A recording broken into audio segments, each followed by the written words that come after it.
মাননীয় স্পিকার, বিএনপির মহাসচিব মির্জা ফখরুল ইসলাম আলমগীর তিনি এয়ারপোর্টে গিয়ে প্লেনে করে সৈয়দপুরে নেমে ঠাকুরগাঁয় যান। বয়স হয়েছে, রাস্তা দিয়ে গেলে ওনার কষ্ট হতো। এই যে একটা আরাম, এই যে উন্নয়ন, উনি যখন সৈয়দপুর এয়ারপোর্টে নামেন তখন উনি মাটির দিকে তাকিয়ে দ্রুত এই এয়ারপোর্টটি পার হয়ে যান। কারণ উনি যদি মাথা তোলেন তাহলে সৈয়দপুর এয়ারপোর্টের যে সৌন্দর্য, যে উন্নয়ন, সেইটা ওনাকে দেখতে হবে।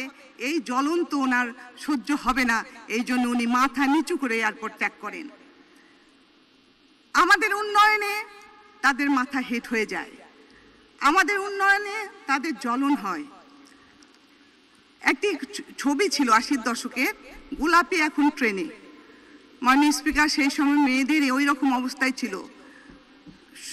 সমন্ত বয়সের মেয়েরা ট্রেনে করে ভিক্ষা করত, পতিতালয়ে নাম লেখাতো। এইরকম একটা স্মৃতিচিহ্নই রেখে গিয়েছেন। মরহুম আকবর হোসেন পাঠান আমাদের সংসদ সদস্য ছিলেন, তিনি ছিলেন সেটার নায়ক ফারুক। কেনাকাটায় 100% পর্যন্ত ক্যাশব্যাক জিতে নিন BMW সহ হাজার হাজার পুরস্কার।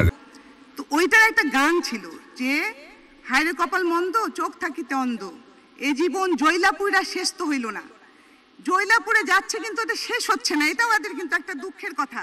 কারণ আপনারা দেখেছেন যে অন্যায় করলে এই পৃথিবীতে যে তার শাস্তি হয়, তার একটা উদাহরণ আমি দেই, গোলাম আজম সাহেবের কথা। 92 বছর বেঁচে ছিলেন তিনি। মরার আগে কিন্তু ওই যুদ্ধ অপরাধীর তকমাটা তার গায়ে মেখেই কিন্তু তাকে কবরে যেতে হয়েছিল।